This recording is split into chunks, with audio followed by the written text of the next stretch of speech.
It is recorded in the Red Book of Westmarch, that great and solemn tome of histories, that the Third Age of Middle-earth drew its final breath in a tempest of fire and war. Let us now turn our attention to the final chapters of that account, to the chronicles of profound sorrow and of even more profound victory, and speak of how the shadow was, at long last, overcome.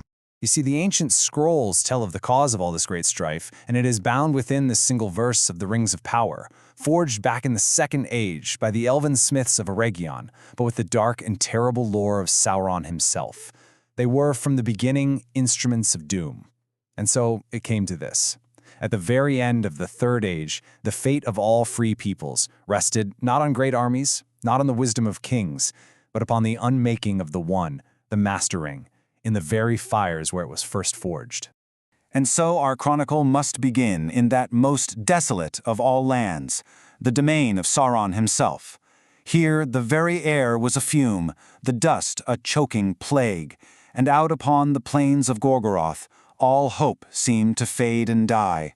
It was here that the ring-bearers made their final agonizing journey.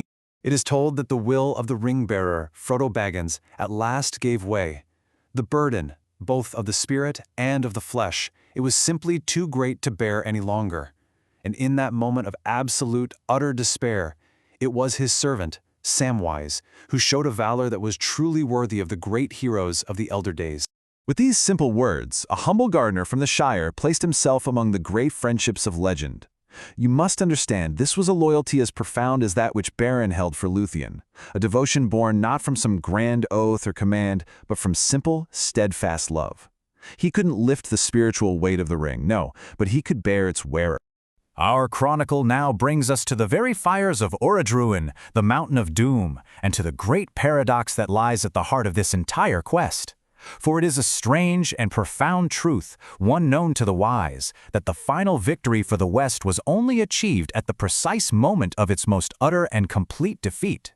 You see, no mortal will could have possibly withstood the ring in the heart of its own power.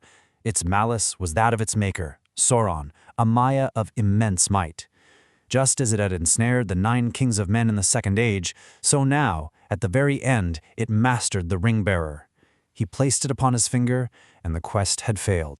And yet, the lore masters speak of a deep magic in the weaving of the world's fate. They have a word for it: eucatastrophe. It is that unforeseen grace, that joyous turn when all is darkness. It is not an act of will, but an intervention, an echo of the music of the Ainur, which decreed that no evil could ever truly create, but only mar that which was already good.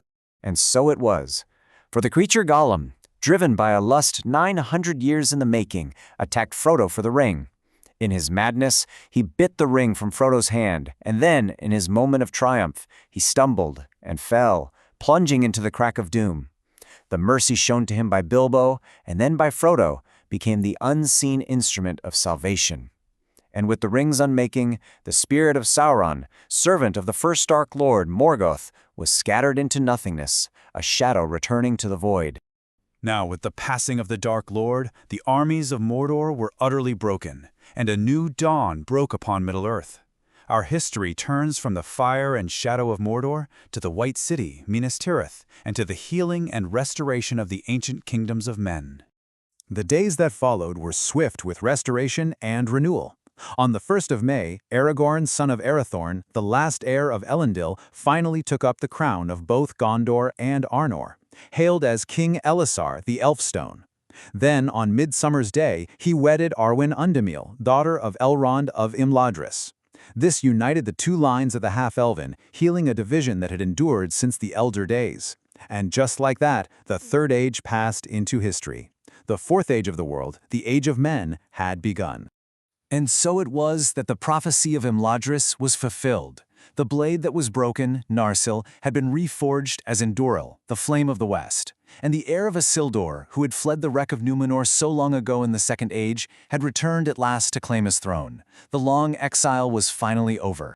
But the Red Book is clear that the tale was not yet over. For evil, you see, though defeated in its high fortress, always leaves behind a stain, a malice that can poison even the most peaceful of lands. The returning heroes would find they had one last battle to fight, not for the world, but for their own home. Saruman of Angrenest, once the chief of the Astari, had fallen into utter ruin. Cast from his tower, stripped of his power, his spirit had curdled and festered.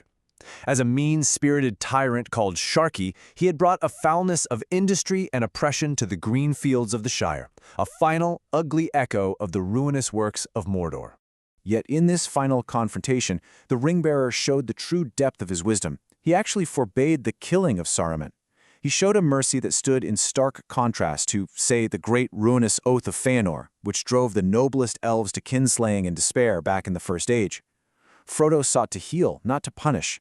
Saruman, however, met his end by the knife of his own debased servant. A fitting end, really, for one who mastered others only through fear. At last, the Shire was cleansed, and peace was restored to its green fields. But the Red Book tells us that for some, peace in Middle-earth was no longer possible.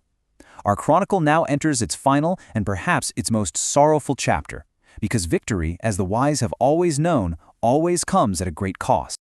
Frodo Baggins had saved the world, but he couldn't save himself. He bore wounds that could never fully heal in mortal lands. There was the stab of the Witch King's Morgul blade at Weathertop, the venom of that great spider Shelob, and most of all, the long spiritual burden of the ring. These things left scars far too deep to mend. In these words, well, therein lies the deep truth of sacrifice. The world is healed by those who are willing to be broken for it. Frodo's reward was not to enjoy the peace he had won, but simply to know that others could. It's a sorrowful theme, to be sure, but one that is absolutely central to the great tales.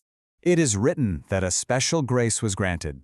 Frodo and Bilbo before him were permitted to take ship from the Grey Havens and pass over the sea to Tol Eressëa, the lonely isle within sight of Valinor itself.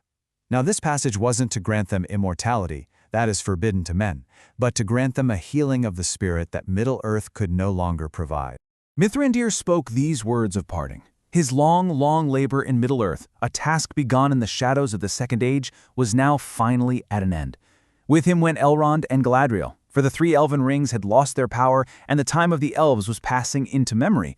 The age of men had truly, finally come.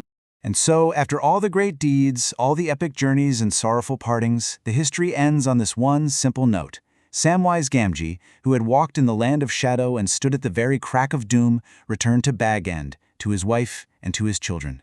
He was the true inheritor of this new age, his feet planted firmly in the good common earth he had fought so hard to save. And so we close this account from the Red Book. The tale leaves us with this final question, a truth to ponder through the ages that follow. It speaks to the very nature of sacrifice, of the long defeat, and of the hope that lies beyond the circles of this world. For not all wounds can be healed by time, and not all heroes can return to the home they preserved.